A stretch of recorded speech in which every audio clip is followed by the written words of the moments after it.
the disinformation, the fake news, is only the visible part of the iceberg of Russian information operations. Це війна, яка точиться в інформаційному вимірі. І ті країни, уряди яких це не усвідомлюють, програють в цій війні. Bonjour, vous regardez l'Ukraine en flammes, une chaîne YouTube en français par l'Ukraine Regardez Center. Je m'appelle Valentyna Bykova et dans ce projet, on vous raconte comment l'Ukraine résiste face à l'agression russe. Dans l'épisode d'aujourd'hui, nous voulons aborder le sujet de la propagande russe. En particulier, nos experts vous parleront des méthodes et des techniques que la propagande russe utilise pour influencer le public de l'Union européenne et aux États-Unis d'Amérique.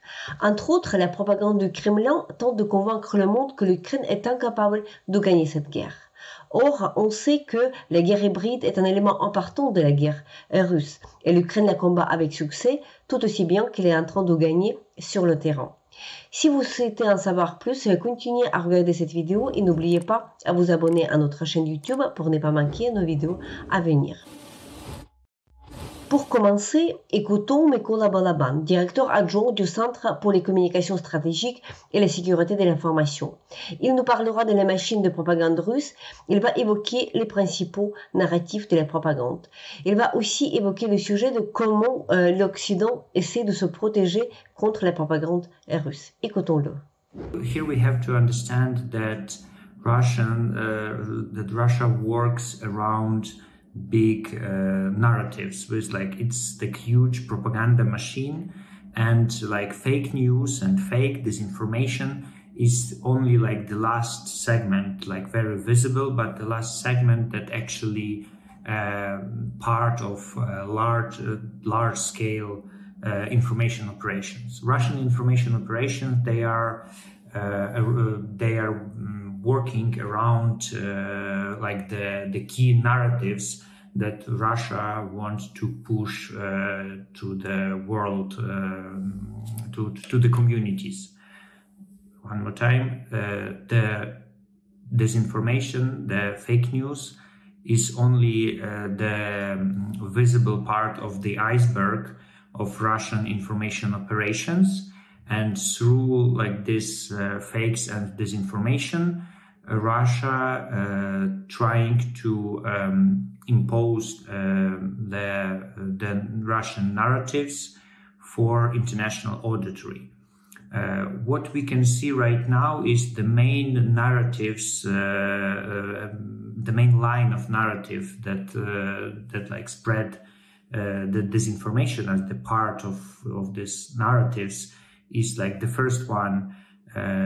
Ukraine will not win the war because Russia is very big, Russia is very powerful. We all understand that it's not true, and it's not correct.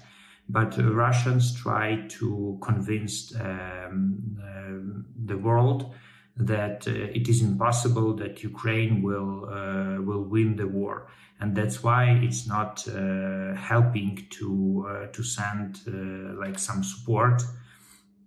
It's it was the first narrative. The second narrative is by sending more military equipment to Ukraine and supporting Ukraine, the Western countries actually only escalate the war. And around this narrative also there is a bunch of different disinformation and fake news. And the third one is without Russia, without Russian natural resources, Western economy will collapse. Which is also, we see that it's not true during this year, or some different kinds of the same narrative, but the theories that there will be deep recession in world economy without Russian sources, fuels, and other goods. Which is also not true. All of it is the general setup of narratives, and around those narratives we see the different different disinformation and the different fake news. Of course, from country to country is quite differ, and also it's different in different regions. But mainly it's all surrounding that narrative. The second question: what is the channels to distribution of this disinformation? The channels also is different, very differ from in different parts of the world. For example, in Western world, I mean, in the US and in European Union, because they are working quite actively to close the Russian state-funded news outlets. It was the main group of disinformation, and right now is much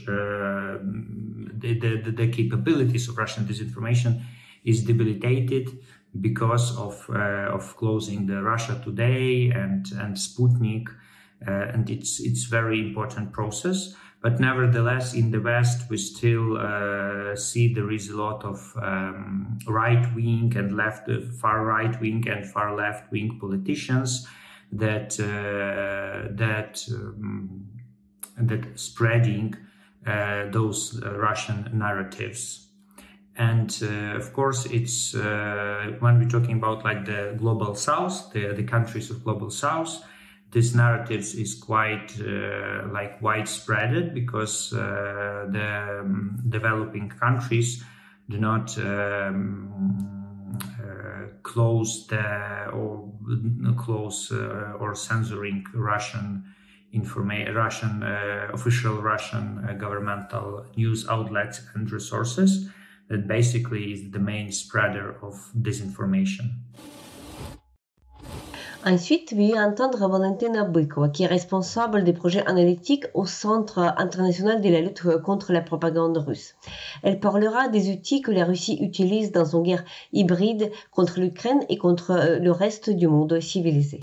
Росія веде неоголошену гібридну війну не лише проти України, а проти всього цивілізованого світу. Вона використовує для цього інструменти інформаційної агресії. Це залякування, це маніпуляції, це дезінформація. Один із прийомів кремлівських пропагандистів – це віддзеркалення, тобто звинувачення України та інших демократичних країн у тому, у чому винні саме російські агресори. Яскравий приклад – це створення у світі штучних криз – продовольчої та енергетичної. Саме військові дії Росії стали причиною того, що Україна скоротила експорт продуктів харчування.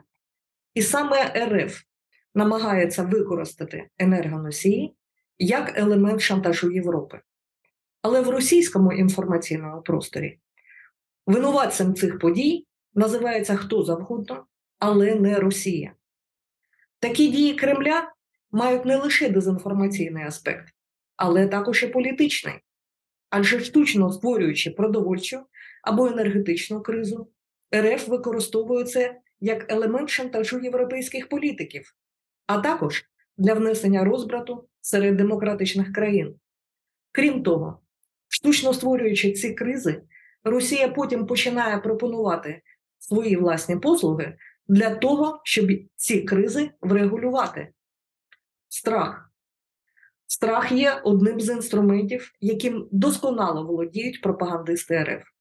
Страх – це ідеальний інструмент для маніпуляції нашою поведінкою, адже він ґрунтується на базових інстинктах, у першу чергу на інстинкті самозбереження. Страх паралізує людину, позбавляє її можливості критично мислити, оцінювати та аналізувати інформацію, розрізняти правду та брехню. Якщо ви дозволили себе залякати, отже ви вже на гачку пропагандистів, які надалі можуть вкладати у ваш мозок будь-які наративи. Саме тому один з головних кремлівських меседжів про те, що Росія нібито використає ядерну зброю, якщо Україна перетне якусь умовну червону лінію. Наратив про ядерну зброю зараз лунає не лише російських ток-шоу, але навіть від провідних російських дипломатів. Але фактично він є останнім, який залишився від міфа про непереможну армію РФ, про нібито Другу армію світу.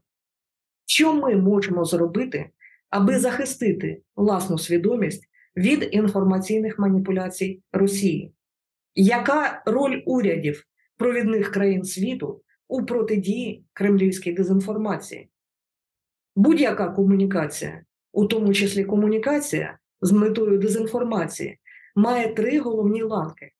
По-перше, це безпосередньо меседж, тобто повідомлення, яке намагаються донести. По-друге, це реципієнти, цільова аудиторія, на яку цей меседж розрахований. І по-третє, це канали комунікації, по яких меседж потрапляє до цільової аудиторії. Це може бути телебачення, це можуть бути друковані ЗМІ, месенджери, соціальні мережі, або це також можуть бути неформальні канали комунікації, тобто плітки та чутки.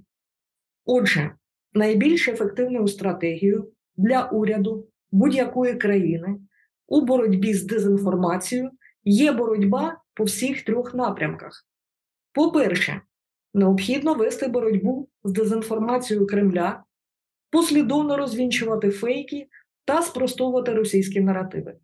Але робити це найкраще не в інформаційній площині, а в реальній.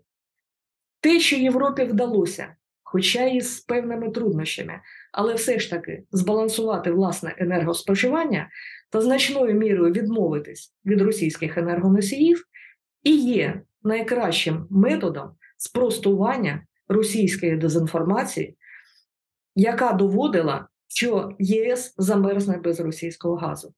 По-друге, це впровадження медіагігієни у населення. І це має починати ще у початковій школі. І по-третє, нарешті, це боротьба з каналами, по яких розповсюджується російська дезінформація. Однією з причин, по яких Україна втрималась у лютні 2022 року, є те, що впродовж декількох років указами 2 президентів у нашій країні були заборонені російські соціальні мережі, а також деякі російські ЗМІ, наприклад, «Спутник» та «Росія сьогодні». Хочу відзначити, що це не має жодного відношення до утиску свободи слова, адже у цьому випадку йдеться не про ЗМІ у демократичному розумінні цього слова, а лише про елементи великої пропагандистської машини РФ. Це війна, яка точиться в інформаційному вимірі. І ті країни, уряди яких це не усвідомлюють, програють в цій війні. Що можете зробити особисто ви, аби не потрапити на гачок пропаганди або дезінформації? Перш за все, розвивати навички критично сприймати та аналізувати інформацію, а також дбайливо ставитись до тих джерел, з яких ви споживаєте новини. Інформаційна стійкість та імунітет до фейків мають стати одним з софт-скіл сучасної людини. C'était l'épisode de l'Ukraine en flammes, projet de l'Ukraine, Crisis Media Center. Je m'appelle Tatyana Ogarkova et nous n'allons pas tarder à enregistrer et diffuser d'autres épisodes. Dans la description sous cette vidéo, vous trouverez des informations utiles sur la manière dont vous pouvez aider l'Ukraine à rester forte contre l'agression russe. Si vous trouvez notre travail utile, n'hésitez pas à commenter et à partager cette vidéo. Restez avec nous et soutenez l'Ukraine. Slava Ukraine!